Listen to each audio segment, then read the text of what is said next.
Dear students, once again आप सभी का गुप्ता इंग्लिश क्लासेज में स्वागत है। और आज आपको फर्स्ट फ्लाइट 10th का जो बुक है उसमें चैप्टर नंबर 7 जो ग्लिम्सेज ऑफ इंडिया के नाम से जाना जाता है और इसमें 3 भाग हैं। तो उसका जो फर्स्ट भाग है जिसका नाम है बेकर फ्रॉम गोवा, ठीक है, और इसके राइटर का नाम है लूसियो रॉड्रिग्स। लूसियो रॉड्रिग्स जो है इसके राइटर हैं। तो आज हम लोग देखेंगे कि इसमें राइटर ने क्या कहा है। राइटर जो है गोवा के रहने वाले थे, ठीक है, और उन्होंने इस लेख में अपने बचपन के दिनों को याद किया है। आप जानते हैं बचपन के दिनों का क्या हमारे लिए महत्वपूर्ण है कि बचपन में जो हमारे घटनाएं होती थी, हमारे गांव में जो आदमी बेचने वाला कोई सामान आता था उसके साथ हम लोग कैसा व्यवहार करते थे, कैसे उसे आइसक्रीम खाते थे, है ना। अब मुझे इस लेसन को पढ़ाते हुए अपने बचपन के दिनों का भी याद आ गया जब हमारे गांव में एक आइसक्रीम बेचने वाला आता था और जानते हैं 5 पैसे में वह एक आइसक्रीम देता था। आप अंदाज़ा लगाइए कि अभी आप लोग आइसक्रीम कितना का खाते हो। मात्र 5 रुपये में आइसक्रीम मिलता था और पैसे से नहीं, कुछ सामान दे करके भी हम लोग उसको ले लेते थे। तो ये तो बहुत ही एक अच्छी मेमोरी है अपने गाँव का। तो उसी तरह से लेखक भी अपने गाँव की एक स्मृति को यहाँ पर बता रहे हैं। तो लूसियो रॉड्रिग्स के बारे में हम लोग थोड़ा जान लेते हैं, ठीक है। लूसियो रॉड्रिग्स 1973 में इनका जन्म हुआ था। 73 में इनका देहांत हो गया था। एक बहुत ही नामी लेखक थे। प्रोमिनेंट का मतलब बहुत ही फेमस लेखक थे और इंग्लिश के तो राइटर थे ही, साथ ही साथ कोंकणी भाषा में भी उन्होंने निबंध वगैरह लिखे हैं। Worked as professor of English in Mumbai and Goa में और मुंबई में वे इंग्लिश के प्रोफेसर के रूप में भी काम कर चुके थे। और उनकी जो रचनाएं हैं, उनका जो लेख होता है वह रिफ्लेक्ट्स करता है वहाँ की कल्चर, कस्टम और एवरीडे लाइफ ऑफ गोवा के बारे में इस लेसन में चित्रित किया गया है। तो लेखक अपने बचपन के दिनों को कैसे याद करते हैं, आइए हम लोग देखते हैं। Our elders are often heard reminiscing nostalgically about those good old Portuguese days. आपको पता है कि गोवा जो था वहाँ पर सबसे पहले पुर्तगाली लोग आए। गोवा में उनका शासन था, बहुत दिनों तक वहाँ पर रहे, ठीक है। और इसका असर हुआ कि वे हमारे कल्चर पर उनका जो खान पान है, रीति रिवाज का काफ़ी प्रभाव देखने को मिलता है। The Portuguese and their famous loaves of bread, ठीक है। तो वहाँ पुर्तगालियों की जो खास खान पान में था एक ब्रेड्स, है ना, जो है वह काफ़ी महत्वपूर्ण था। Those eaters of loaves might have vanished, of makers are still there। तो वहाँ पर एक बेकर आकर के अपने पाव रोटी को बेचा करता था, उसी के लेखक यहाँ पर याद करते हैं। यहाँ पर रुक कर आपको थोड़ा बताना चाहता हूँ कि डियर स्टूडेंट्स, इस लेसन को मैं आपको पढ़ा रहा हूँ लेकिन अपने पास बुक को रखेंगे तो आपको लेसन को समझने में आसानी होगी, ठीक है। We still have amongst us the mixture, the molders and those who bake the loaves, है ना। वह सभी चीज़ों की, प्राचीन चीज़ों की वहाँ पर याद कराती है। Those old age time tested furnace still exist. वहाँ पर जिस भट्टी में इन केक का निर्माण किया जाता था वे भट्टी जो है अभी भी वहाँ पर मौजूद है। The fire in the furnace had not been extinguished. वे जिस फायर में उस बनाया जाता था वे अभी भी वहाँ पर आपको देखने को मिल सकते हैं। The traditional bakers bamboo heralding his arrival in the morning. वह जो बेकर था वह आने की सूचना अपनी आवाज़ के साथ देता था। जब आता था तो पूरे गांव के बच्चों की नींद खुल जाती थी, ठीक है।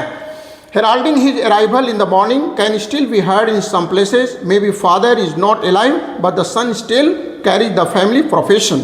तो यहाँ पर ये बताया जा रहा है कि गोवा में जो पहले बेकर थे बनाने वाले, तो उनके तो गार्जियन अब नहीं रहे, वे गुजर गए, लेकिन अभी भी उनके जो बच्चे हैं उसको उस परंपरा को निर्वाह कर रहे हैं और अभी भी वे पेशा को अपनाए हुए हैं, ठीक है। तो these bakers are even today known as pader in Goa.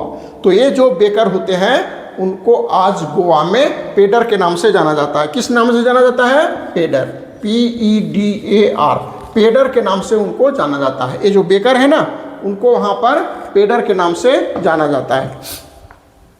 During our childhood in Goa, the baker used to be our friend, companion and guide। लेखक याद करता है कि यह जो बेकर हुआ करता है वह हमारा फ्रेंड भी था, साथी भी था और हमारा मार्गदर्शक भी हुआ था। बच्चे बड़ी बेताबी के साथ उसका इंतजार करते थे। He used to come at least twice a day। एक सुबह में आता था ठीक है, और शाम में जब बेच कर जाने लगता था वापसी, है ना, तो 2 बार वह जो है इस तरह से आता था।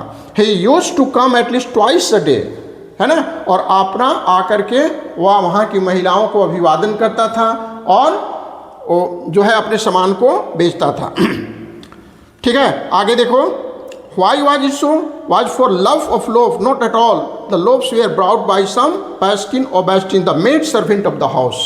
वह जो बेचने आता था तो मेड सर्वेंट जो घर की होती थी वो लाती थी, लेकिन बच्चे कहाँ मानने वाले थे, बच्चे भी खुद चले जाते थे उसको लेने के लिए। ठीक है, What we longed for were those bread bangles we chose carefully। वह बैंगल्स बच्चों के लिए एक स्पेशल केक बनाता था जो बैंगल के आकार का होता था, राउंड आकार का होता था, ठीक है, गोले रंग का होता, गोले चूड़ियों के आकार का होता था।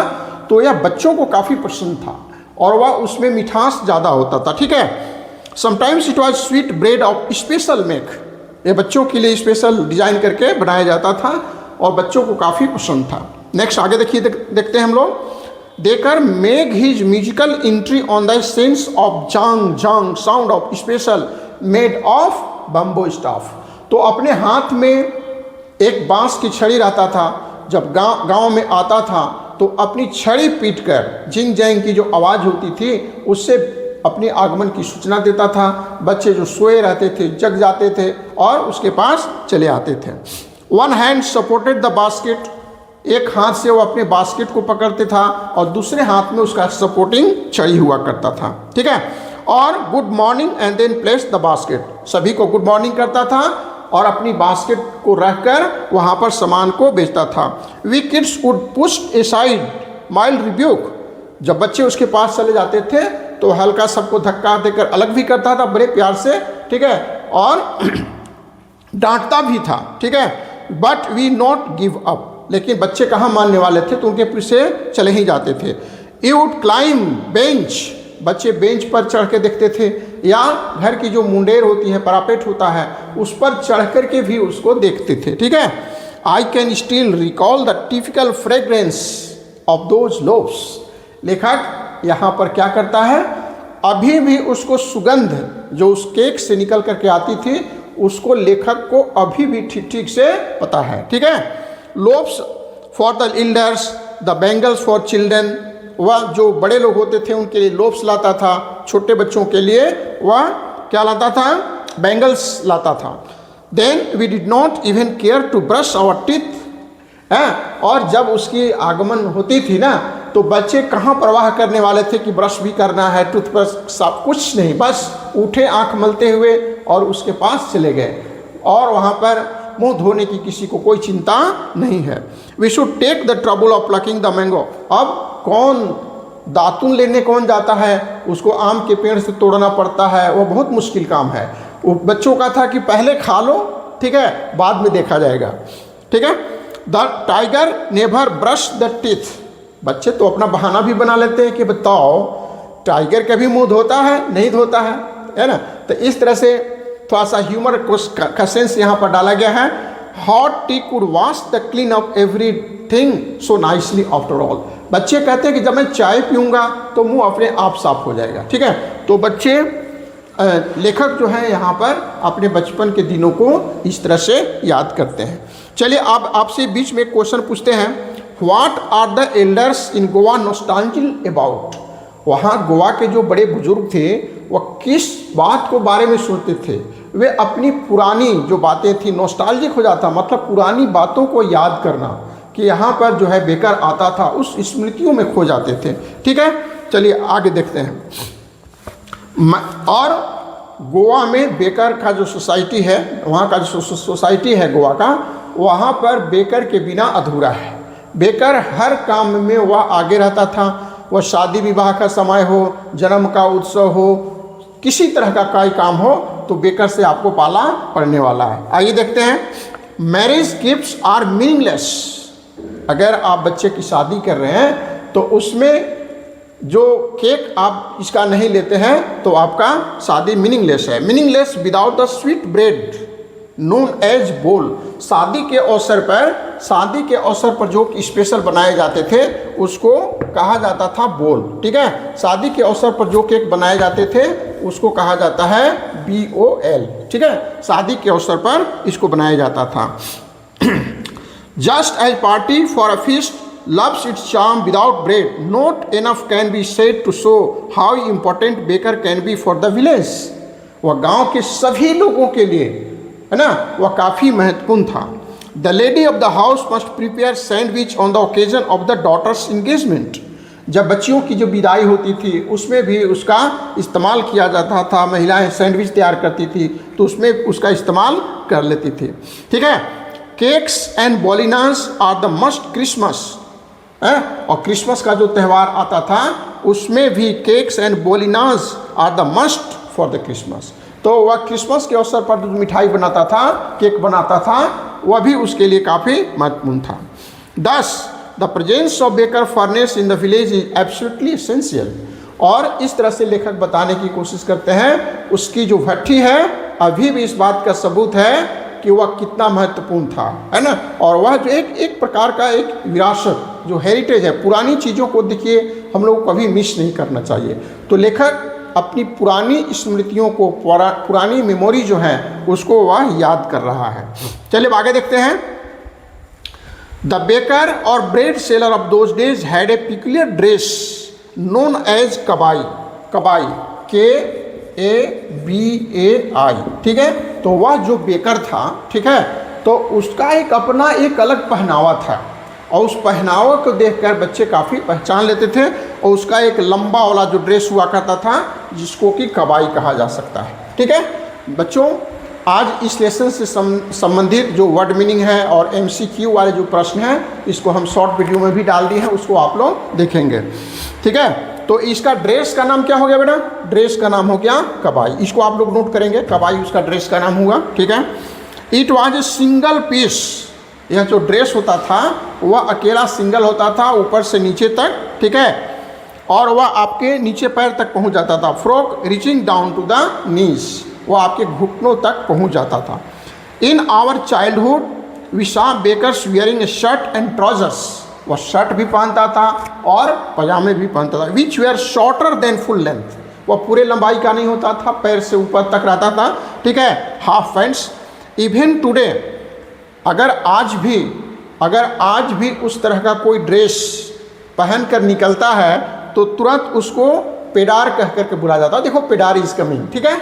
तो यह जो है अगर इस तरह का कोई ड्रेस पहनता है तो invites the comments that is dressed like a pader, है ना। वह एक देखो पेडर आ रहा है, ठीक है। तो आप बच्चे इस तरह का ड्रेस नहीं पहनेंगे और नहीं तो आपको भी पेडर कह के लोगों को पुकारना प्रारंभ कर देंगे।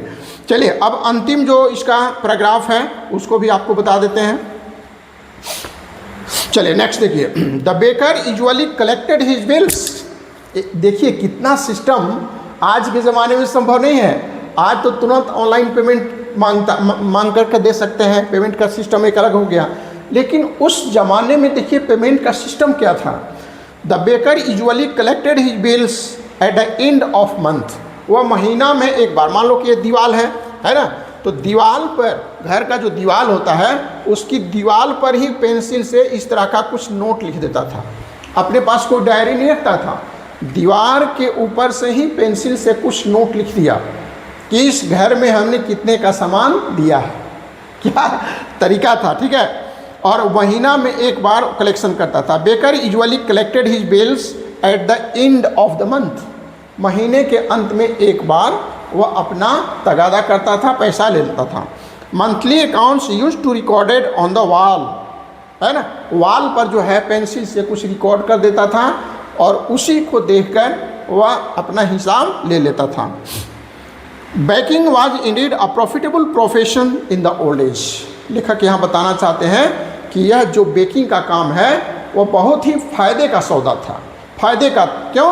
क्योंकि बेकर को इससे अच्छी आमदनी होती थी, वह काफ़ी मोटा ताज़ा खा करके हो जाता था, उसके फैमिली भी खुशहाल रहते थे। The baker and his family never starve. उसकी इतनी अच्छी आमदनी होती थी कि वह एकदम खुशहाल रहते थे, वे कभी भूखों मरने की नौबत नहीं आती थी। He and his family and his servants always looked happy and prosperous. Prosperous, वह काफ़ी खुश नज़र आते थे, काफ़ी अच्छी आमदनी होती थी, वे काफ़ी प्रोस्पेरस थे, वेल्दी हो गए थे, पैसे की कोई कमी नहीं रहती थी। Their plump physique, plump physique का मतलब जो उसका शरीर का जो बनावट है, प्लम का मतलब मोटा ताज़ा, ठीक है। तो plump physique was an open testimony of this, उसका जो बॉडी है मोटा ताज़ा, यह बताता है कि इसको कितनी आमदनी होती है, वह कितना खुशहाल है। Even today any person with jackfruit like physical appearance easily compare to baker, अगर आज भी इस तरह का कोई व्यक्ति हमको मिल जाता है तो हम तुरंत कहते हैं कि देखो बेकर इज गोइंग, है ना। इस तरह से हम पेडर कह करके उसको पुकारते हैं। तो इस तरह से आप अपने बचपन के दिनों को भी डायरी में नोट करेंगे, ठीक है। और लेखक ने तो अपना परिचय बता दिया, और मैं भी आज अपने बचपन के दिनों को याद कर लिया कि मैं भी 5 पैसे में एक आइसक्रीम खाया करता था, और उसी तरह से आवाज़ दे करके वह बेकर की तरह आता था, ठीक है। चलिए अब इसमें से कुछ महत्वपूर्ण जो वर्ड्स हैं उसको थोड़ा सा देख लेते हैं। ग्लिम्सेज क्या बेटा मतलब होता है? ग्लिम्सेज का मतलब होता है झलक, है ना। ग्लिम्सेज ऑफ इंडिया आपके चैप्टर का नाम है, उसमें 3 और छोटे छोटे भाग हैं। तो ग्लिम्सेज का मतलब होता है झलक, GLIMPSES लेसन का नाम है ग्लिम्सेज। ग्लिम्सेज का मतलब होता है झलक। ओके, चलिए अब कुछ और आगे देखते हैं। हेरिटेज, हेरिटेज HERITAG, हेरिटेज, है ना। इसका मतलब होता है ट्रेडिशंस पास्ट, जो हमारी परंपराएं हैं उसी को हेरिटेज कहा जाता है। इसको हिंदी में कहते हैं विरासत। नेक्स्ट आइए, ट्रेडिशन। ट्रेडिशन जो होता है कस्टम को कहा जाता है। ट्रेडिशन, कस्टम इंग्लिश में कहते हैं उसको, हिंदी में उसको कहते हैं परंपरा। चलिए पफिंग, पफिंग का मतलब होता है ब्रीदिंग हैवीली, खूब जोर का सांस लेना, फूंक मारना, तेज सांस, है ना, इसको हम लोग कहते हैं पफिंग।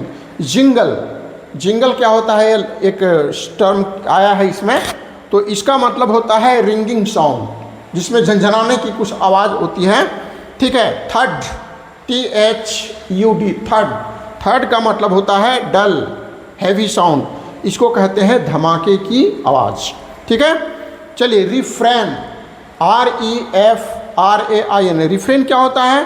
अ रिपीटेड साउंड, लगातार एक तरह की आवाज़ जो आती है, धुन निकलता है, उसी को रिफ्रेन कहा जाता है, ठीक है। इसको धुन भी कहा जाता है, ठीक है। चलिए आगे देखते हैं हम लोग। फर्नेस, FURNACE, फर्नेस क्या होता है? एक, इसको हिंदी में कहते हैं भट्ठी, है ना, और इंग्लिश में कहते हैं अ वेरी हॉट ओवन, बहुत काफ़ी गर्म चूल्हा जो को कहा जाता है फर्नेस। चलिए फेस्टिविटी, FESTIVITY, फेस्टिविटी का इंग्लिश मतलब होता है सेलिब्रेशन, ठीक है, और इसी को हिंदी में कहा जाता है उत्सव।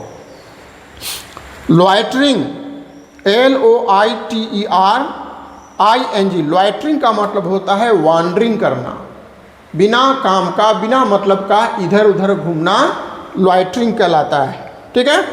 मस्कुलर, मस्कुलर का मतलब होता है हैविंग स्ट्रॉन्ग मसल्स, जिसके मांसपेशियां काफ़ी मजबूत हो, है ना, उसको मस्कुलर कहा जाता है। मांसल, इसको हिंदी में कहते हैं मांसल, मजबूत। एम्प्लॉयड, एम्प्लॉयड का मतलब होता है गिवन वर्क, है ना, किसी को कुछ काम किया दिया जाता है, हिंदी मतलब इसका हुआ नियोजित या काम पर रखा गया। तो इस तरह से डियर स्टूडेंट्स, आज हमने इस लेसन को अ बेकर फ्रॉम गोवा को लाइन बाय लाइन एक्सप्लेनेशन बता दिया, वर्ड मीनिंग हमने शॉर्ट में डाल दिया है। फिर बाकी के जो प्रश्न उत्तर हैं उसको भी बहुत जल्द आपको हम वीडियो में बनाकर दूंगा, यानी तो किसी भी रूप में आपको मैं दूंगा। और इस लेसन से संबंधित जो भी आपकी समस्याएं होंगी उसको आप कमेंट में लिखिएगा, आवश्यकता होगी तो मैं इस पर और वीडियो बना करके आपको दूंगा। तो आज अपने लेसन को यहीं रखते हैं। जो हमारे नए व्यूअर हैं, डियर स्टूडेंट्स, आप हमारे चैनल को जल्दी से सब्सक्राइब कर लीजिए और अपना बेल घंटी जो है उसको भी आप पुश कर देंगे, ताकि इसकी सूचना आपको जल्दी से जल्दी मिलती रहे और आप मन लगा के पढ़ाई करते रहें। That's all, thank you, God bless you.